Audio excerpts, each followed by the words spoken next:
All right, everybody, welcome to another YouTube video. Now, in this one, what I want to talk about is a question that I think a lot of people struggle with, and it's a very simple one to resolve, and that is how to apply for a taxpayer identification number. Now, before I go into that, if you get a lot of value out of my content and enjoy my videos, there are three things I want you to do. Number one, I want you to subscribe to my channel. Number two, I want you to like this video. And number three, share it with your friends. You know, if they're needing help, bring them over to my YouTube. I'm trying to build a library where people can learn different topics. I'm going to focus probably mostly on personal finance topics. I may do the occasional like fitness stuff because I love fitness as well, but it'll be very, very much finance heavy and personal finance heavy. So without further ado, I'm going to talk about federal identification numbers. So I did a post about solo 401ks. And for those of you that don't know, those are retirement plans that you can get if you're self-employed. Like if you're doing a side hustle and you want to save for retirement, they are a great way to do that. But oftentimes a broker will require you to get a federal tax ID. If you have an LLC, also, if you have an LLC and you may need to get one. Like for example, in Tennessee, you're required to get a FEIN if you have an LLC, even though for federal tax purposes, you don't have to have it. For Tennessee, you do. So I'm going to show you how to do it. Now, I can't walk all the way through the process just because, again, like I don't want to put in information and all that and actually apply for one, but I will show you to the best of my ability how to do it. Now, first we can do a simple Google search, and you can see here I've done IRS FEIN. You can see all this other stuff. Let's just search for it. And you can see here you have all this stuff. Do not do anything as a rule of thumb that has eintaxid.com. You want to look for the .gov, okay? You don't want any of these. These are just ads. You don't want those. IRS.gov. That is what you want. Always look at these. So I don't know why for an online application there are hours, but there are hours. So we go with that. So what you can do is you can go through all of this if you want. You can read all of this, but we're not going to worry about that. So you can apply online. You can click on that. And yes, we'll blah, blah, blah. So what you have here is you can look at all of these if you want. Say, hey, do I need an FEIN? I skip it.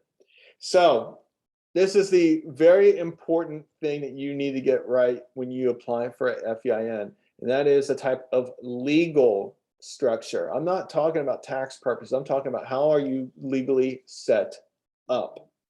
You might be, and let's just walk through the definitions. You might be a sole proprietor. Sole proprietor, you're not an LLC. Maybe you started a business, you're doing a side hustle, and you're just, you're taking an income and expense, you have expenses, but you're not like, there's no LLC under your name. You're a guy that started a business and you're off. No corporations or anything like that. Partnerships can be joint ventures. They could be just two or more people. And you can have general partnerships or limited partnerships. Either one is applicable. But again, that's usually when you have a couple people, more than one person. Corporations, there you go, like S corporations, it tells you right here that that's what you would register as. And then you have a limited liability company. So maybe a lot of you are LLCs.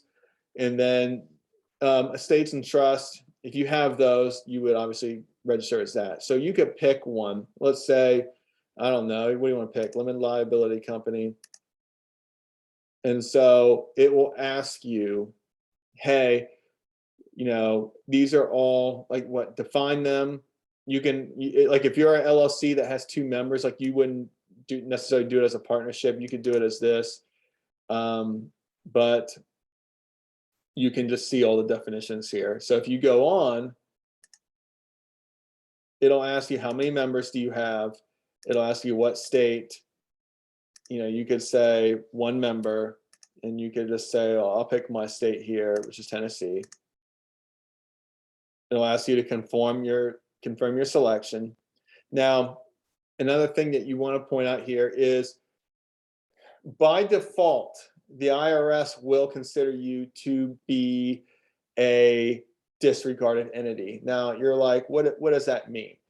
What that means is that your income and expenses will flow to your personal 1040. Your 1040 is your individual income tax return, if you weren't aware, but they will just be reported. And this is what it tells you. If you want to be taxed as a corporation, it tells you here what you need to do. Like if you want to do an S Corp or you want to be taxed as a corporation, you can do that. You cannot file a partnership return, obviously, because again, you're not a partnership. You don't have two people. If you did have two people, and I'll show you here. So let's go back. Let's say here you did two instead of one. As you can see, it's going to change. Your multi-member limited liability company, will initially classify you as a partnership. So it will tell you what you need to do. So again, let's go back here and walk through it. And as you see, going through here, you hit continue. You can say, why is your LLC requesting an EIN? You can always say banking purposes if you need to do that. So like if you, let's say your bank account needs a FEIN to do business, you can do that. I would also probably select this, or you could say start a new business if you, for example, want to open up a solo 401k.